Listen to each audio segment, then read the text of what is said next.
no primeiro jogo de semifinal dessa Copa do Mundo de 2026, então vai ser um dia bastante importante para a França. Se vencer, melhor ainda. Professor, muito obrigada, é sempre muito bom te ter aqui.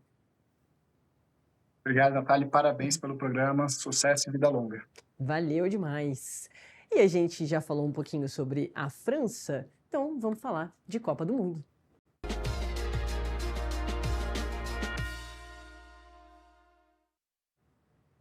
A partir das 4 horas da tarde hoje, o Robson Morelli, a França comemora os 237 anos da queda da Bastilha, um movimento fundamental para o resto da humanidade, inclusive para o Brasil aqui.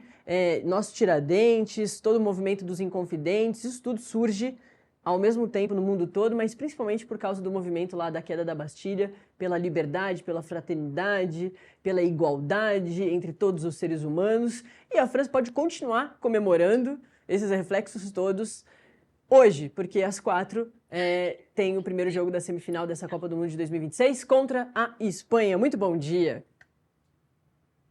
Bom dia, Natália. Bom dia a todos. Parabéns pelo programa de um ano. É um movimento que abriu o mundo, né? E tem uma palavra ali que tá muito moderna, né? Igualdade, né? Olha que bacana. Lá atrás já se pensava em igualdade e hoje a gente discute muito isso, a igualdade.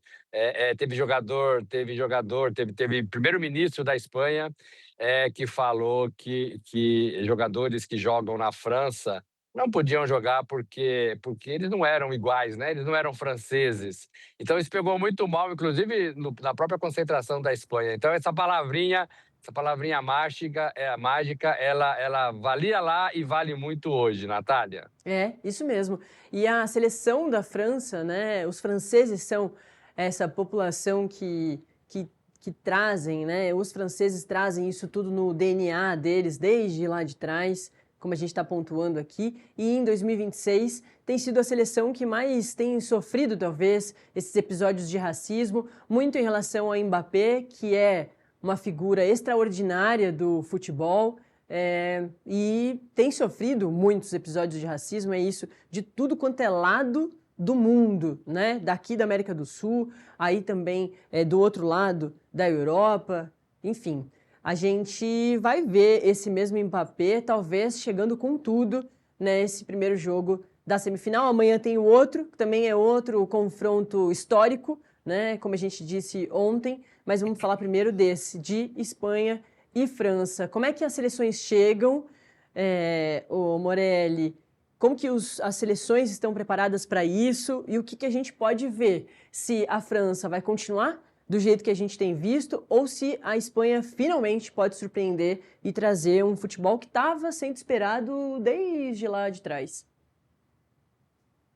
Pois é, a gente não sabe o resultado desse jogo, né, Natália? Mas a gente espera, e todo mundo aqui nos Estados Unidos, todo mundo comentando que era a grande final da Copa do Mundo, né? Poderia ser uma grande final de Copa do Mundo. A Espanha, que derrotou a França lá na Eurocopa de 2024, portanto, ela tem o que mostrar, ela tem isso no seu currículo, faz 2 anos que ela venceu essa poderosa França, mas o que a gente viu aqui é que a França é quase imbatível.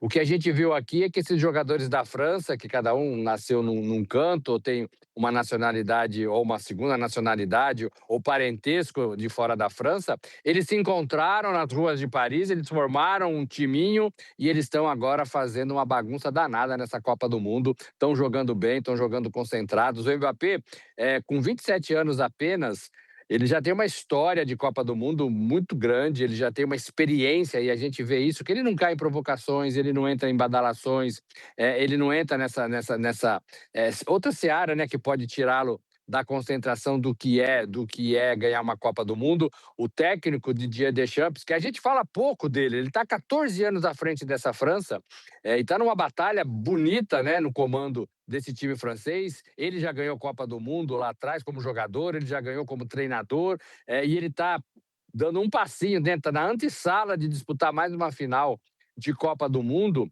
Ele é muito pouco badalado. Ele sai agora do comando da França, depois de 14 anos, e ele sabe exatamente o que tem que fazer, o que os seus jogadores precisam fazer, e ele tem esse grupo na mão. Quando o Lamine Yamal falou que a França deveria temer a Espanha, porque a Espanha ganhou da França na Eurocopa, ele deu uma resposta muito boa, tá ele aí, ó. Ele deu uma resposta muito boa. Ele falou que não se ganha uma Copa nos microfones, né? Não adianta você falar e você não jogar futebol. E o time dele tá jogando futebol. Ele é calmo, ele é tranquilo, ele não entra em confusão. Então, tem tudo isso envolvido pelo lado francês. É um time novo, mas é um time maduro. É um time que aprendeu que ganhar e jogar dentro de campo é muito mais interessante, é muito mais importante do que qualquer resposta no microfone. Agora, a Espanha desafia, porque a Espanha tem um time bom, porque a Espanha tem esse Lamine Yamal que joga demais, esse menino que fez 19 anos. Fez 19 anos essa semana, na segunda-feira, ontem. Então ele tá falando, ele é assim mesmo. Ele é estilo Neymar, viu, Natália? Ele é o estilo Neymar, ele gosta de festa, mas ele joga muita bola. E ele provoca, e ele fala, essas coisas de quem tem 19 anos, né? Isso é ótimo, né, na vida. Eu acho que a gente deveria ter 19 anos o tempo todo, né? A gente nunca deveria sair dos 19 anos. Mas ele fala, ele provoca, mas numa boa também. Então, são duas seleções que o mundo do futebol respeita. Você pode ter preferências, uma ou outra, mas você não pode apontar favoritismo. O Lamine Yamal disse que a única seleção que consegue derrotar a França em 2026 é a Espanha, né? Então chamou para si também, mas para a Espanha essa responsabilidade gigantesca. Até agora ninguém apresentou muito perigo para a França. Mas realmente, né? Só a partir desse momento que pode ter algum tipo de perigo. E se a França avançar, é na final mesmo que a gente imagina que o adversário que vem lá do outro lado pode muito surpreender. A Argentina já é esperado, mas a Inglaterra... eu estava vendo um dado, o Morelli, que me chamou muita atenção, que essa foi a Copa das Viradas. A gente vai fazer um balanço disso mais pra frente na Copa, eu, Morelli, e também, claro, com a ajuda da nossa audiência. Isso vai ser falado mais pra frente melhor. Mas eu vi que foi a Copa da Virada, um dos números interessantes dessa Copa, ou seja, que muitas seleções conseguiram virar o jogo, inclusive o Brasil, no jogo contra o Japão aconteceu isso, com aquele gol do Martinelli, lá no finalzinho já do jogo. Mas a Inglaterra foi essa seleção que mais conseguiu fazer isso. Ou seja, isso tudo para dizer que a Inglaterra também pode surpreender amanhã, vencendo contra a Argentina e, de repente, indo para uma final contra a França. Mas, do outro lado, Lamine Yamal disse isso, e do outro lado, você pontua também, ô Morelli, que o Mbappé tá com essa dorzinha aí no tornozelo, né? Tem uma expectativa para saber exatamente quanto tempo que ele pode jogar, o que vai vir do Mbappé. O próprio Lamine Yamal entrou ainda se recuperando, né, no campeonato e demorou para conseguir apresentar um pouquinho mais do que a gente já esperava dele. O que a gente tem que pensar, Natália, e pontuar os nossos amigos, é que assim, esses jogadores da Europa, que atuam na Europa, eles estão em fim de temporada. Então, acabou a temporada na Europa, que começou em julho, agosto do ano passado. Eles jogaram todo o final do ano passado, jogaram este primeiro semestre, e aí eles deveriam entrar em férias, descansar. Em média, na Europa, os times que jogam até o final, jogam 60, 65 partidas. Eles deveriam descansar, mas eles não descansaram. Veio a Copa do Mundo, então eles emendaram com a Copa do Mundo. Então tem muita probabilidade de lesão, de desgaste. E o Mbappé é um desses jogadores. Ele estava com uma dorzinha assim no tornozelo direito, mas o treinador falou que joga. A zaga, os dois zagueiros da França também treinaram um pouco ontem, mas também não preocupa. É semifinal, né, Natália? Não dá para você sair de uma semifinal, a não ser que você não tenha condições mesmo, né? Jogador nenhum aceitaria sair de uma semifinal por causa de uma dorzinha. E a Espanha também sofre de tudo isso, né? Os dois times têm jogadores novos, então a gente entende que eles poderiam suportar um pouquinho mais esse jogo estendido, essa Copa do Mundo no pé da temporada. Então, assim, semifinal não tem dessa, viu, Natália? Semifinal, você pega a camisa, você calça a chuteira e você vai lá dar o seu melhor. É isso que eles estão pensando certamente. Quem passar vai para a final. E é muito importante para eles chegarem à final. Lembrando que a França chegou na final na última Copa. Perdeu para a Argentina nos pênaltis, mas estava lá na final. Exatamente. Poucas seleções podem falar isso, né, na história de seleções que repetem, né, finais por Copas consecutivas. Ô, Morelli, de repente, o Mbappé, o Lamine Yamal, Kane, Messi, daqui uns 10, 15 anos podem chegar nesse nível aqui do Ronaldo e do Roberto Carlos de ganhar dinheiro não mais com futebol, mas de forma indireta com o futebol por causa, né, do que eles fizeram nos históricos tão gloriosos de Roberto Carlos e Ronaldo. Tô pegando aqui o número para não errar, tá? Eles estão cobrando até $3.500 por autógrafos aí em Nova York. Continuam trabalhando, mas hoje acho que com um desgaste bem menor.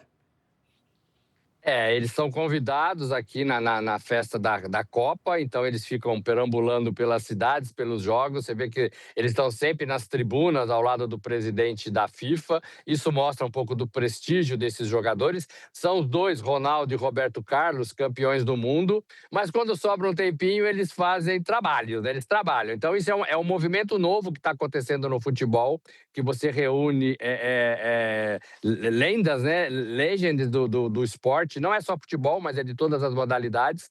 E aí você passa uma tarde com esses jogadores, aberto ao público, aberto para quem tem ingresso. E o ingresso mais caro é esse. Tem ingresso de $1.200 e tem ingresso de $3.500 para você ganhar uma camisa autografada, uma camisa, no caso do Brasil e também do Real Madrid. Os dois jogaram no Real Madrid. Você ganha a camisa, você autografa, você bate ali um papo, tira uma foto com esses dois jogadores e você sai feliz da vida, mas com $3.500 a menos no bolso, na conta corrente. Então, assim, é um movimento que acontece aqui nos Estados Unidos. Isso é muito comum em todas as modalidades. E nessa sexta-feira, 2 dias antes da final, eles vão participar dessa noite de meet e autógrafos, né? De conhecimento das pessoas e de autógrafo. É um evento muito seleto. Exato, e tá certo, né? Foram grandes figuras, não só para o Brasil. A gente teve o privilégio de tê-los aqui, ganhando Copa pra gente. Que saudade! Nossa!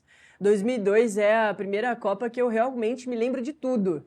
Era demais ficar acordando de madrugada para ver jogo. Eu tava com 9 aninhos, ô Robson Morelli. 9 aninhos? 9 aninhos. Eu tava cobrindo essa Copa. Eu era bem novo também, mas eu não tinha 9, eu tinha mais. Mas eu tava lá vendo na Coreia e nos Estados Unidos. Eu não me acordava cedo. Foi bom demais. Ô Morelli, como sempre, tem gente perguntando de onde você fala e a Letícia tá aqui há dias me pedindo para dizer que ela gosta muito de você. Ah, que legal, obrigado. Letícia, é isso, Letícia? Isso, é Letícia. Obrigado. Olha só, eu tô no quintal da casa do prefeito aqui de Nova York, né, o Mandani. Ele mora aqui atrás, tem uma casa bacana, ele faz alguns eventos aqui. Eu ainda não consegui pegar nenhum, mas eu tô aqui, tem policiamento que cerca a casa. E esse é um parque, né? Mas a casa dele fica aqui pertinho e é muito bem cuidado. As pessoas caminham aqui, passeiam. Vem brincar com os cachorros. É bem bonito aqui, bem verde. Perfeito. Muito obrigada, Robson Morelli. Sempre muito bom conversar com ele. Tá acabando a Copa, mas a gente segue conversando todos os dias com o Robson Morelli, inclusive sobre parques. Tem tantos lá em Nova York, ele tem visitado vários para participar aqui do nosso programa.